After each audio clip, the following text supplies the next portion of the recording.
Salut tripeux d'horreur, Fabo, Facho, c'est le temps de sauter à l'eau, un party piscine s'impose, sortez la bière puis oubliez pas la crème solaire, faites attention à votre peau, sinon cancer. Mais si vous êtes tanné d'être au bord de l'eau ou si pour vous le soleil c'est un big no-no, j'ai un film pas pire qui devrait vous rafraîchir. Pool Party Massacre est le film à voir si vous aimez les vieux slashers. Réalisé par Drew Marvick, c'est un hommage au genre qui est pas mal sick. Bon, je passerai pas l'entièreté de la vidéo à rimer, c'était drôle pour l'intro, mais là, wow. Fait que ouais, aujourd'hui, j'ai décidé de vous parler d'un autre slasher, parce que me semble que ça fait longtemps que je vous ai pas cassé les oreilles avec mon amour pour ces films-là. Et évidemment, vous le savez qu'avec ce sous-genre, faut pas s'attendre à ce que l'histoire soit l'attrait principal. Comme beaucoup d'autres slashers, le scénario ici est pratiquement inexistant. Ok, il y a peut-être un petit peu plus de chair autour de l'os que, mettons, Terrifier ou The Mutilator, mais à peine. Au moins, le manque d'histoire empêche aucunement Pool Party Massacre d'être un Christy de bon divertissement. Donc, qu'est-ce qui se passe dans ce slasher-là? En l'absence de ses parents qui sont partis pour le week-end, Blair, une petite bitch riche et gâtée, organise un party piscine pour elle et ses pains-bêches d'amis. D'autres se joindront éventuellement au groupe, mais malheureusement, leur fun ne sera que de courte durée, puisqu'un tueur se met à les stalker puis à les tuer un par un à l'aide des différents outils de l'atelier du garage.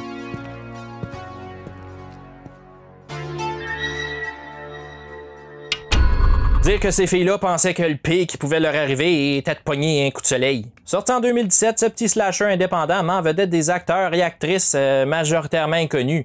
Plusieurs n'en sont qu'à leur première apparition dans un film. Celle qui a le plus de crédit à son actif, c'est Alexi Adams qui joue Tiffany. Mais si vous la reconnaissez pas, c'est normal, c'est pas une habituée de l'horreur. Elle a pratiquement que joué dans des films de fesses. On se souviendra d'elle dans des classiques tels que Not the Wizard of Oz 3X, Perverted Ass Massage 3, Girl Next Door Likes It Dirty 4, My Friend's Hot Girl 17 et My Wife's Hot Friend 34. By the way, j'invente absolument rien, c'est tout sur IMDb. Avec une actrice porno dans le cast, vous devez sûrement vous douter qu'il y a de la nudité dans ce film-là, et oui! Comme dans tout bon slasher qui se respecte, on a droit à une bonne dose de peau et de toton. Les filles passent la majorité du film en bikini, puis ça compense pour le mauvais acting qu'on doit endurer. Inquiétez-vous pas, c'est loin d'être insupportable, là, puis je pense même que c'est voulu. En tout cas, j'espère, parce que ça ajoute un certain charme au film puis ça rend l'expérience plus authentique. Tu sais, la performance des acteurs, ça a jamais été le point fort des slashers, puis c'est encore le cas ici. Besides, you were still a virgin, and guys like Troy need someone who will, you know, satisfy their needs a little bit.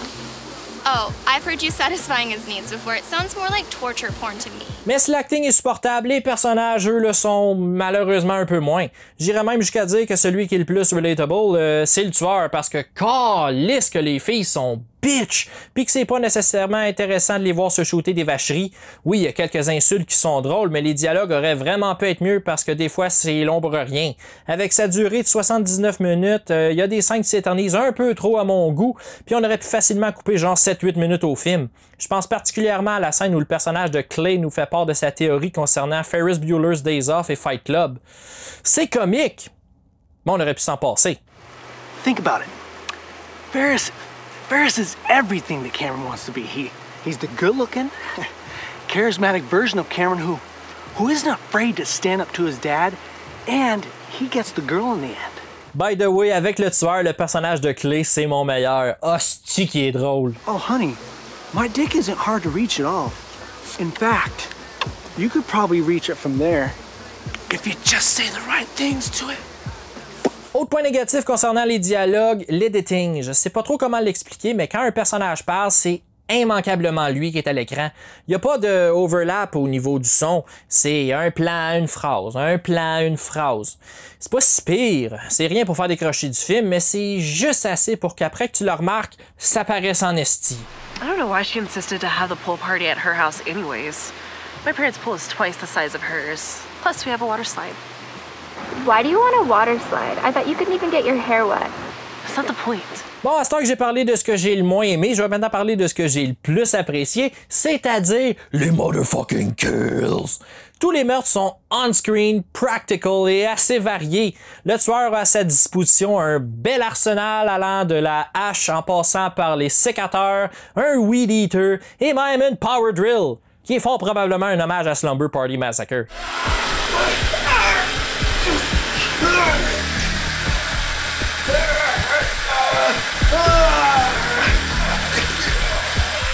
Encore une fois, Clay nous prouve que c'est lui le meilleur personnage en ayant la mort la plus cool du film. Quoique celle du livreur de pizza est pas pire non plus.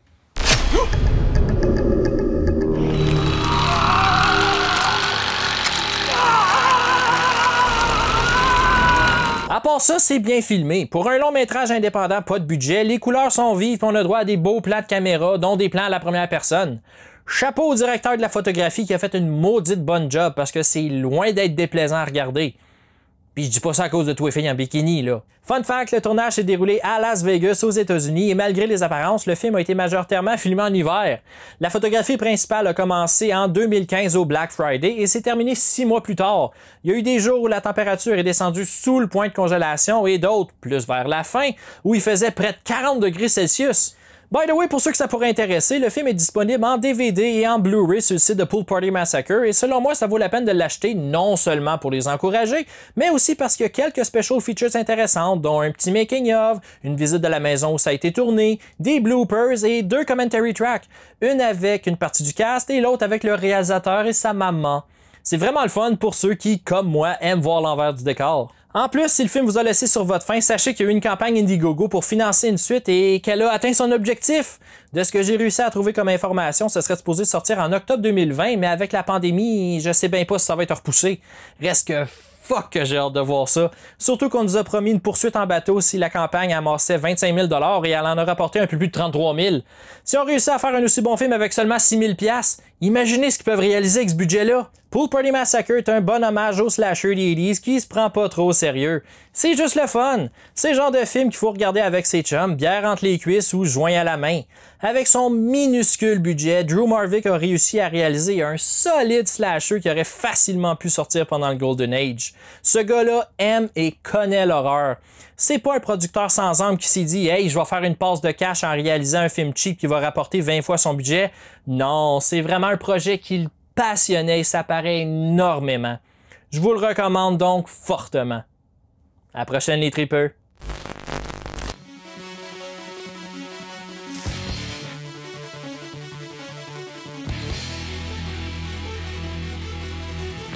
En terminant, n'oubliez pas d'aller faire un tour sur Horreur Québec pour toutes vos nouvelles concernant le merveilleux monde de l'horreur. Et si vous avez aimé ma vidéo, laissez un petit thumbs up.